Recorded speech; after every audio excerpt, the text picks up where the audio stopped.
And welcome to this JFA conversation with the filmmakers of Plastic Man. I'm Michael Fox, a San Francisco film critic and journalist for KQED Arts and other outlets. And I'm going to introduce you to everyone else who is here, the collaborators on Plastic Man. So first of all, Jerry Barish, the outstanding sculptor and filmmaker and the subject of the film. Welcome, Jerry. Well, thank you for inviting me. I'm really looking forward to the audience getting to see this film and to get to know me a little better. Well, hopefully they've already seen the film, so they won't encounter any spoilers in our conversation.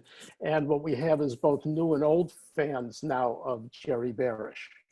And then in our other screen, we have William Farley with the, well, he had the mask on earlier, now he's taken the mask off, who is the director of the film. Welcome, Bill. Thank you. I'm delighted to be here. The man under the toucan. And with him is the producer of the film, Janis Plotkin, who I'm sure many of you know as the co-founder of the Jewish Film Festival, the San Francisco Jewish Film Festival a couple of years ago. Hello, Janis. Hello. Thanks for being with us. So normally at festival screenings or anywhere where the subject of a documentary is present, the first question is always, what did the subject think of the film? Does he think he's fairly portrayed? But I'm actually bringing that up, but I don't want to ask that question now. We're going to circle around to Jerry, but I really want to start with how this film came to be. So Janis, were you the originator of this idea as the producer of the film? Actually, the film was the idea of a colleague of mine in Berlin, Ilona Ziak, and she was in the Bay Area with her own film at the Mill Valley Film Festival and was interested in Jerry's work and wanted to go to his studio. And she was absolutely floored by the volume of the sculptures and I guess I would say the imagination that came with it, and decided to make a film and started the process by actually hiring William Farley to be the cinematographer. And she took it back with her to Berlin.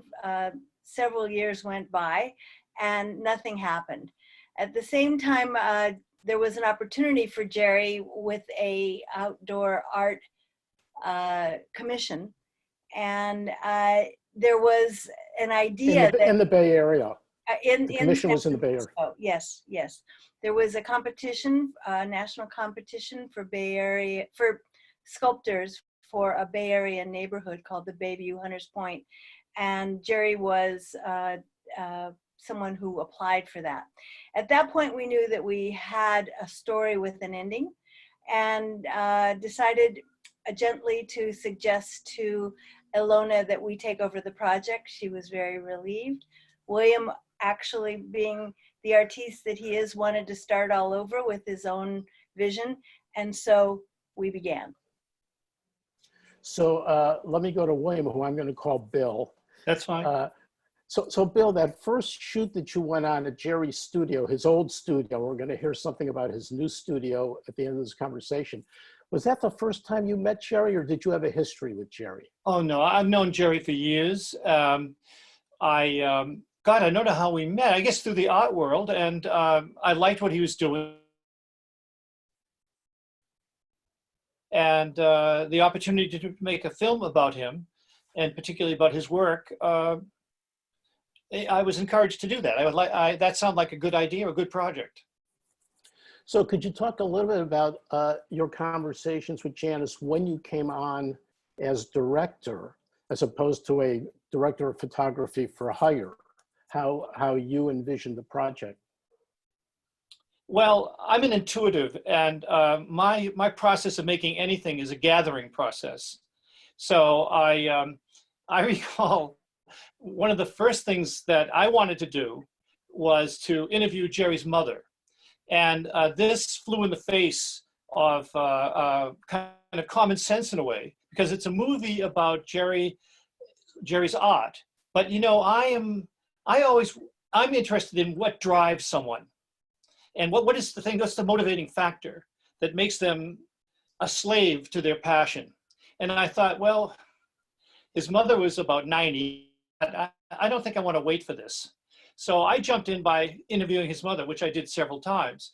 So I knew the art wasn't going anywhere, and I didn't have to worry about that disappearing from the scene. So that was my first approach, is to start gathering material. So are you saying that you interviewed Jerry's mother before you ever interviewed him? I did. I actually did. I mean, Jerry and I used to go to galleries together. We'd have lunch together. I knew a hell of a lot about Jerry without the formality of interviewing him. Though I actually, making the film, I came to understand that Jerry was a very private person in a way. And so him talking and answering questions on camera was quite a chore. He was quite uncomfortable, and in hindsight, I appreciate him exposing himself like that. It was not easy for him. In fact, I said to somebody, it was like watching someone have a root canal. So. Thank you for that. Jerry, please step in. I just want to remind Farley how we met. Farley and I both had a film shown in Italy, and Farley went to the festival in Italy. I did not know Farley at the time, and there was a poster made of the film festival that had all the filmmakers' name on it. And Bill came back to San Francisco and called me up and said he had this poster for me, and that's how we met. And that was what year? 70 what? Farley? Yeah, I mean, I think the early 80s. So we've known each other since the early 80s. So Jerry, was it presented to you as a fait accompli that Bill was going to direct this film? Or even before that, when Ava, I think her name was, when she initiated this project, how did you feel about a film being made about you in the first place? Well, first of all, I thought it was going to be like an info commercial about how great my art was. I did not know I was going to have my personal life presented on screen like this. So I thought it was going to be like a short little film that I could use to promote my work. I did not know that I was going to be the subject of a feature-length film about my life, and it was a little uncomfortable. But on the other side of the fact is that I am a filmmaker basically, and I know what it is to have someone on the in front of your camera not being very cooperative, and I didn't want to be that person. So you had to go through your own internal process of resistance, acceptance. I don't know what the next stage is. Yeah, the hardest part is to look at the first time I saw the movie, I wanted to die, basically. I've seen the movie 30 or 40 times now, and I really enjoy the film now, but at the same time, the first time you don't like the way you look, you don't like the way you sound, you wish you said something else, you wish you answered the question a little bit differently. There's all kinds of things that go through your head, especially with the first viewing of the film. In the introduction that I recorded that people who watched the film were treated to before they were treated to the film, I described Plastic Man as a collaboration between the three of you. Do you feel that way, Jerry? Because what you just said about watching the finished film is not the reaction of someone who participated in it, but someone who was the subject of it. Yeah, there's no question about it. It's their film. When people ask me about the film, I said, I had nothing to do with this film. I had nothing to do with the content of the film. I just tried to cooperate with the filmmakers, and I wanted them to make the best possible film they could possibly make. And I think they did a terrific job. I just thought that basically it was going to be a little bit more, I don't know, more, not so much about me personally. So let me kick it back to Janis and Bill. I'll ask this question that you can answer any way you want, but what's the secret to staying friends when you're making a film about a subject? I don't mean friends of Bill and Janis, but all three of you staying friends. I think that's a tough question, by the way. But here we are, we're still talking to each other. And I think that on the part of William and myself, we were in agreement on the story that we were telling, even though Bill says it's intuitive. It was intuitive, but also we both had the appreciation for the art.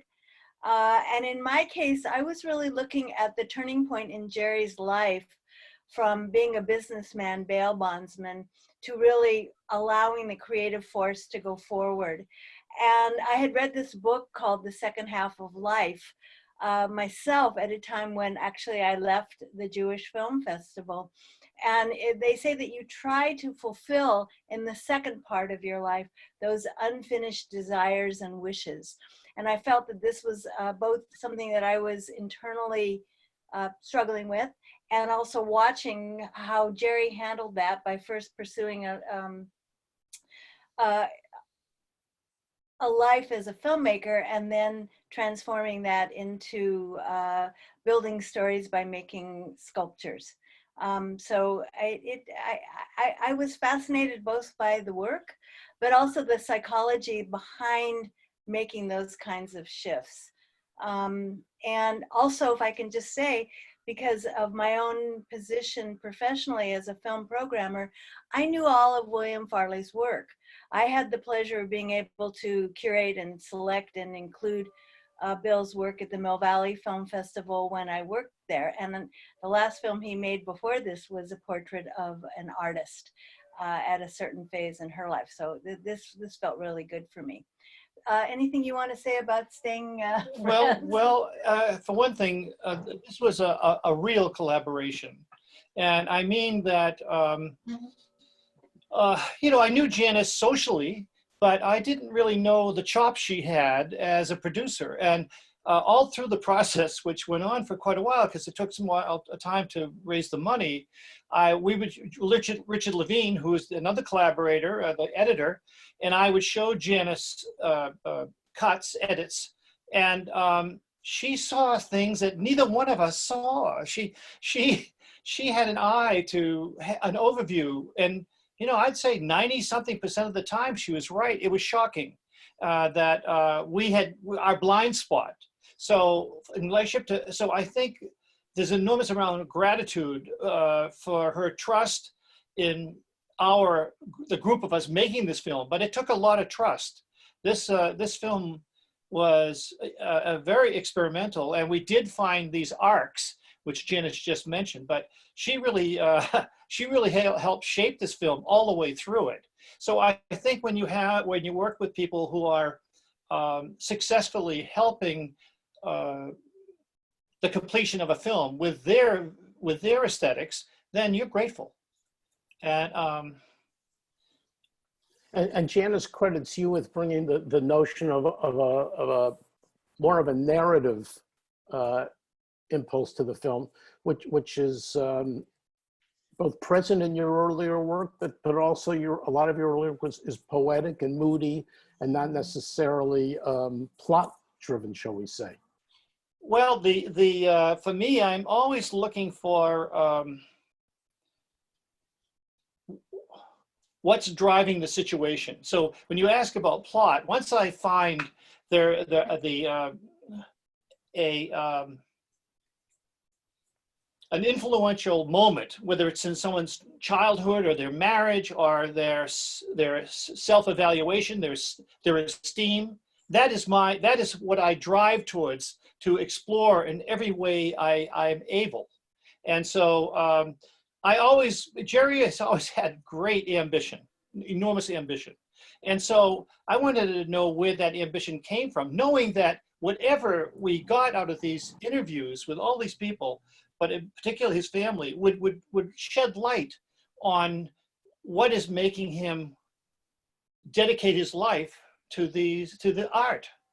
And so, you know, the other, as you're suggesting, the structural arc was going to appear out of that anyway. I was just looking, I was looking for content, and maybe in a lot of unusual places, but knowing that we were working with a puzzle. So it was just in relationship to Richard Levine, Beth Custer, who scored the movie. She just got exactly the tone we wanted. Adam Kecker was, I'd call him a consulting in helping us structurally. And Janis, we were a great group, and we represented different aesthetics, but we knew our obligation was to tell to present Jerry's story as vividly as we could. One of the wonderful things about the film for me is that it continually opens up. What in a lot of films that are, let's say, biographies, or for that matter, portraits of artists, the person's life or their work reaches a certain level, and then it's just more of the same from then on. And the wonderful thing about Jerry's life and story, and as you presented in the film, is that it's continually opening up into unexpected ways. So we're up to the present, up to this moment, which is of course the way it should be, because Jerry's a vital, active artist.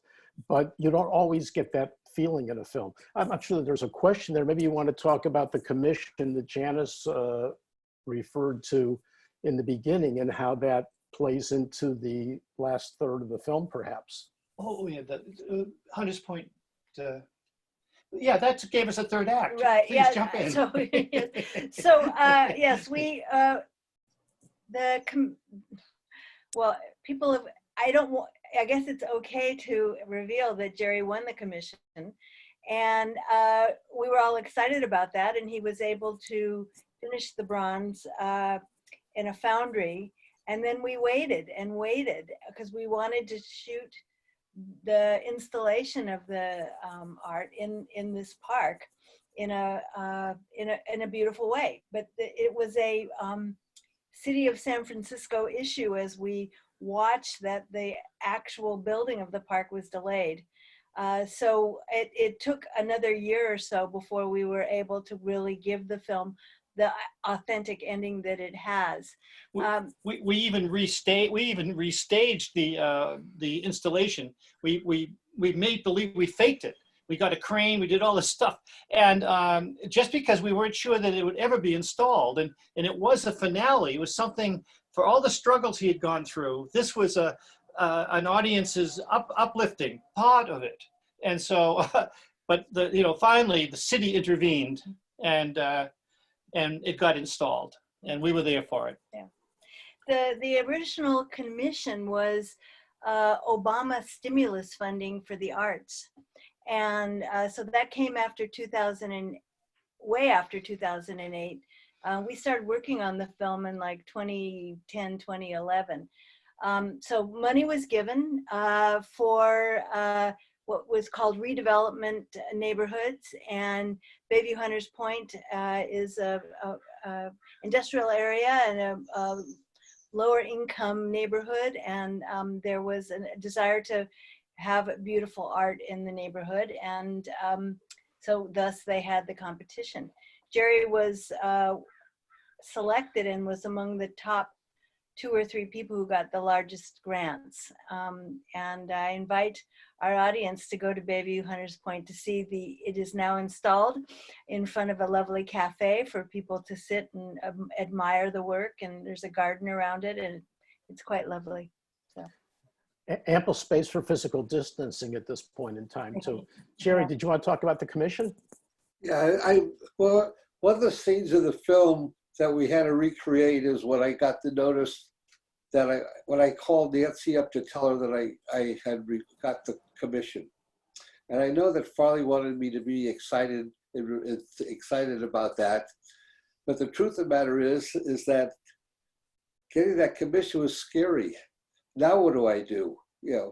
I have to bring this thing. I've never done a commission like this before. I have to bring it on budget, on time. I'm thinking, am I going to be able to make this thing? This was not an exciting moment in my life. This was a terrifying moment in my life. And it ended up fine. But boy, I must tell you, it was very nerve-wracking. I think that puts you in company with Federico Fellini, because every time he got funding for a movie, he was, I think, then he was scared. Now he had to deliver a film. Yeah, no, it's not a comfortable place to be. I guess if you do it all the time, but in my case, it was a scary journey. So let me ask you about the reenactment or recreation scene. Did you have any issue with that, either as an actor or as from any kind of ethical standpoint? Not at all. No, we're telling a story. You know, when people ask me what kind of art I do, I tell them with the film and the sculpture that I'm a narrative artist. Telling a story is the most important thing that I do with my work. And so telling a story is really the most important thing. So anything that makes the story move along that is needed, I have no problems with that. Well, let me go in a slightly different direction. In my introduction, I suggested to our viewers, presumably being primarily Jewish, that one way to think of your life and artistic pursuit, Jerry, was as a child or grandchild of immigrants. That in any culture, whether it's Jewish or Greek or Indian, the people who come here from their home country have to make a living. They do whatever work they can do to make a living and support their family. And maybe one of their kids might pursue a non-professional or non-labor oriented career, but generally it's the next generation in which you see the artists emerge. There's now a level of stability and security that allows for that. Does that fit with you at all in terms of you going in a completely different area than your dad did ultimately? Well, first of all, I'm one of those rare locals that I'm a fourth generation San Franciscan. So I didn't have the experience basically of the second generation, you know, from immigrant parents. My father was born in Chicago, and basically, so we're in San Francisco. We didn't even know we were Jews. At least the people from the East Coast didn't think we were Jews. We were so assimilated. I grew up with a Christmas tree. I grew up in the Sunset District. I discovered my Jewishness at the Jewish Film Festival, to tell you the truth. So again, for viewers of the film who want to think of you as in opposition to your father, perhaps, could you talk a little bit about your relationship with him and how you see your artistic career in view of how you were raised? Well, I can really say this, I guess now both my parents are gone basically, but the thing is that I never really connected with my parents very well. But I was a very dutiful son. I don't think they knew my conflict with them. They had no conflict with me at all. I raised my parents, and they didn't know anything about how I felt about them. And I basically it was never exposed to them. Only in the film did it really sort of come out, I guess.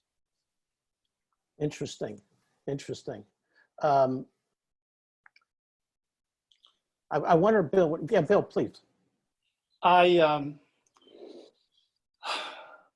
Jerry's mother treated me as if I was one of her children, and at the cemetery, I told the story that she insisted that I was a family member, and the rabbi said, "That's a great Jewish tradition," and so that part of the moral fiber of people of Jewish heritage, I experienced. I was adopted by his family. Didn't matter if I wanted to or not. I was taken in, and they were quite an irresistible bunch, so I really appreciate that. And so anyway, that was my comment on the Jewishness of his family. Bill, do you want to speak at all to the 60s aspect of the story, that Jerry is essentially a child of the 60s in a certain way, and that's a pivotal point, a turning point in his life. It looks like Jerry wants to speak to that. Please, Jerry. The 50s, a child of the 50s, much different generation than the 60s. My bail bond business was the child of the 60s, but my life was the child of the 50s. So did you identify with the Beats? Did you read the Beat poets at that point? I was very interested in the Beat poets, but I was too young.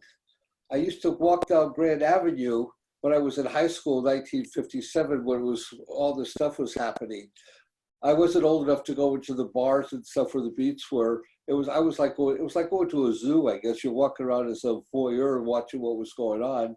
I did not know there was a fine arts aspect of the Beat Generation. I thought it was mostly poetry and music, jazz, poetry, and music, and happenings, but not really fine arts. Most of the fine art artists that were at that particular time, I never came across them. I didn't even know about them, to tell you the truth. And I started out as a collector, and I wish I would have known about those people, because I would have a great collection today if I had known about that underground art scene that was happening. Do you want to mention some of the names of some of those artists?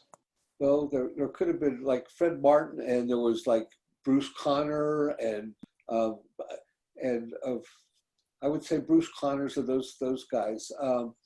There was a whole, I did not know the artist too well. There was going through, I guess, there was also the Gordon Parks and all those, Bruce, what's his name?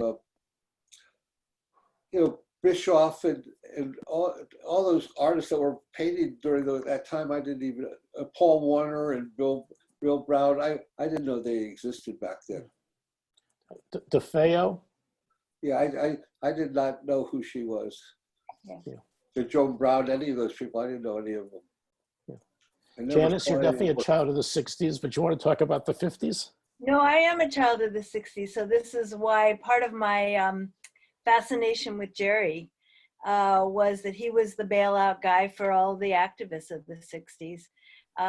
And he just was on the cusp of being in the right age at the right time, and perhaps had a fascination or romanticization of efforts to change society. And that definitely came out of the Beat movement, but it was actualized by the kids who were in universities at the time, either influenced by the civil rights movement, which is the through line really between the civil rights movement and the activism on the UC Berkeley campus. Was some of those same people brought back those values from voter registration in Mississippi to trying to get free speech on campus at the UC Berkeley at that time. So that was when Jerry stepped in. As he said in the film, I think he was 23. Nobody else was calling him, so he made the effort. And then I think he was the hip bail bondsman. And I can say it was a pleasure, it was an honor, it was absolutely spot on in the quirkiest way I can say about the Jewish Film Festival. Was the Berish Bell Bonds was our first corporate supporter. So, after that we got other businesses like Wells Fargo Bank, et cetera, but we were kind of proud of the fact that we had the hip bail bondsman as our business sponsor for the Jewish Film Festival, which I think didn't even start till the 90s, but that was fun. And that is how I met Jerry Berish, because he was part of our audience and he just came up to us with the proposal to support our efforts. So it was much appreciated, and then a friendship ensued. So this part of the conversation underlines one of the great things about Jerry in the film is oftentimes you have artists who have no business instinct or respect for business, and the same on the other side. You have business people who don't see any purpose to culture, and Jerry's somebody who incorporates both of those, which is pretty rare. I wanted to ask one more question before we get to what you all are working on now, and this is triggered, Janis, by your bringing up Jerry being maybe 23 when he was putting up the bond money for various activists who got arrested on the Berkeley campus and elsewhere. And it's the notion of risk, which is certainly implicit in undertaking any work of art. But it's also, I feel, part and parcel of Jerry's life. As low-key and soft-spoken as Jerry is, this notion of not really caring what people think, not really caring how something's going to be received, and just doing what you think is the right thing to do, or as Bill framed it in terms of intuition. So I'd kind of like to hear all three of you talk, hopefully in an inspiring way, about risk, risk and life or risk and art. Any way you want to take that on. I feel that that when you're making a work that that you have nothing to do but risk, because if you shy away from that responsibility, it shows up in the piece.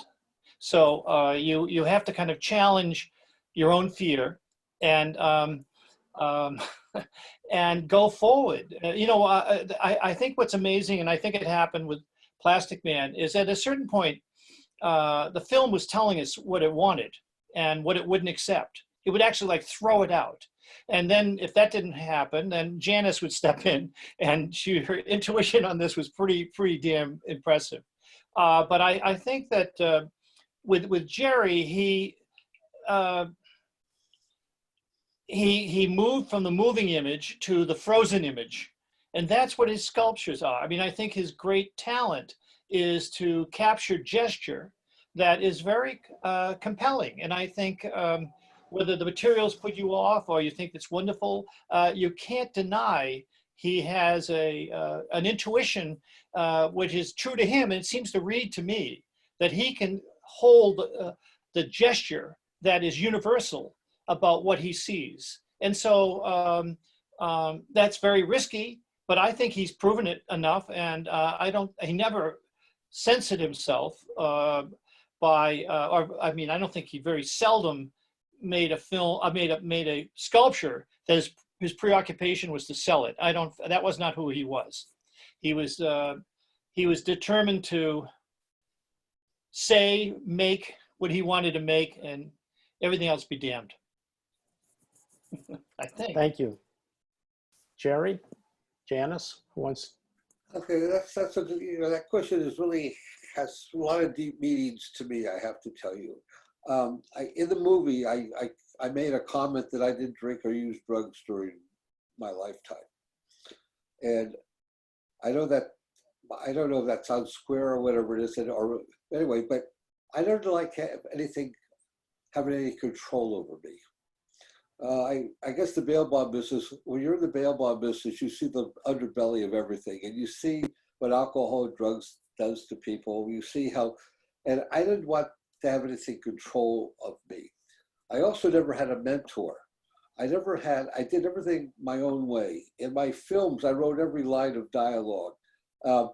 If they failed because it was my vision, my thought. At the same time, I always felt I wanted to be able to do my art my own way. And I always, in the film, I also said, get a job and do your art. If you want to be totally independent artistically, you can't be burdened by the art market or what's in favor or what's, if you find your voice and you want to do what you want to do, no matter if it's out of favor or in favor, I just do it. And it was always about, the only thing I ever cared about as an artist was touching people with my art. Everything else it really didn't matter. But I still didn't want to have people call me up and say, we need more of this, or we need more of that, or can you make some more of these? And we need some of these things. I just make what I do, and I work with what I have, and I try and not be restricted or have any control over me. Thank you. Janis? Yeah, well, that's a really great question, Michael, because I feel like I have the maturity to say that everything that seemed risky, which I have done, scared me enormously. And I thought, well, maybe it won't happen and then I won't have to do it. I think that's the place that I go to, that, well, maybe I'll fail and that will be great because it scares me too much. But now that I'm a grown-up, I welcome the risk. I welcome the fear. It's my friend, because I have to, I know that if I get over it, if I leap over it, I will have grown. So the experience of producing the Jewish Film Festival year after year, taking risks politically, taking on this film, which was the first film I produced, was like an enormously frightening thing to do. But out of it came growth and self-confidence, and I'm ready for my next risk. That's how I feel right now. It's like, what will it be? If it scares me, that's good. That's good.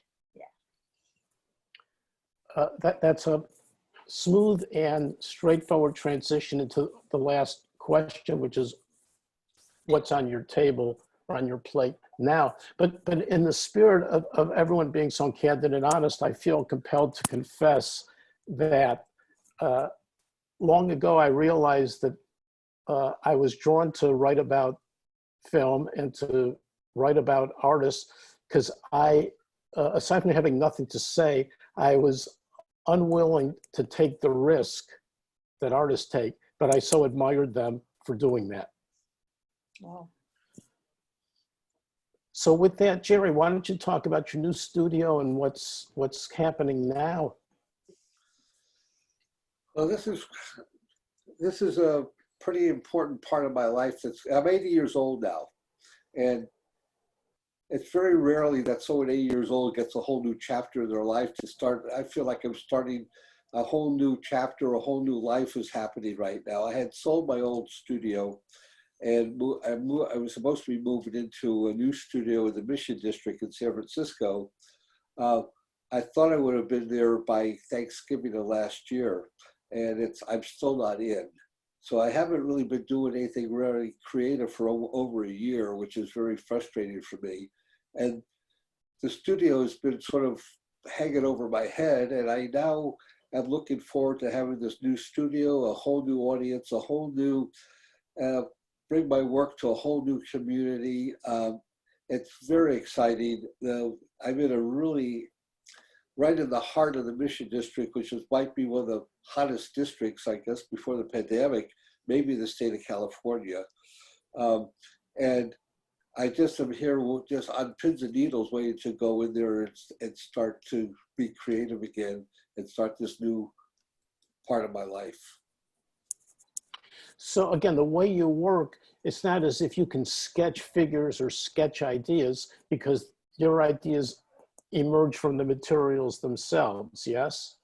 Well, I can do it both ways, but I still can't do it's not like being a painter where I could go sit on a rock someplace in Venice and do some sketching.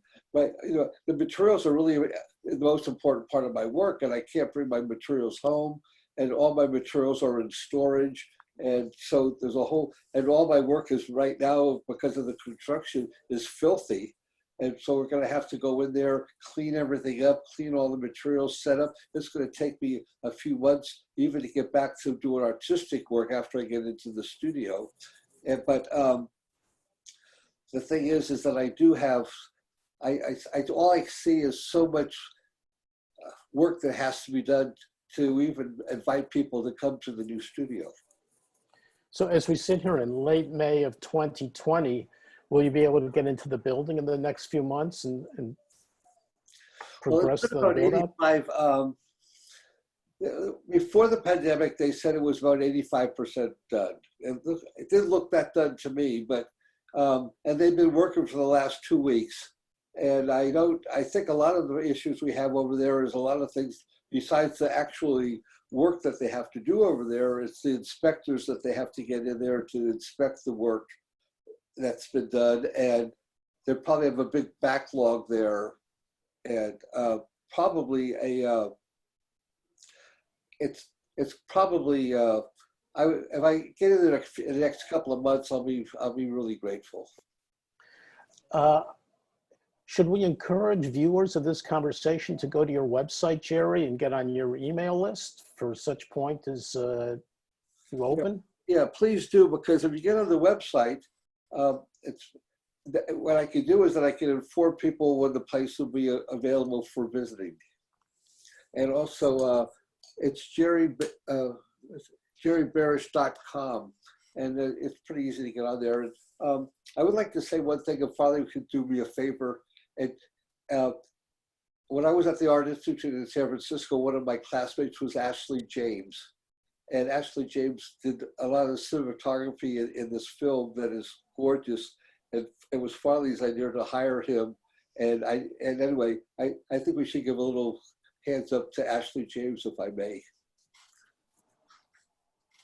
Bill, you want to give a shout out to Ashley as well, and then tell us about your just completed new film.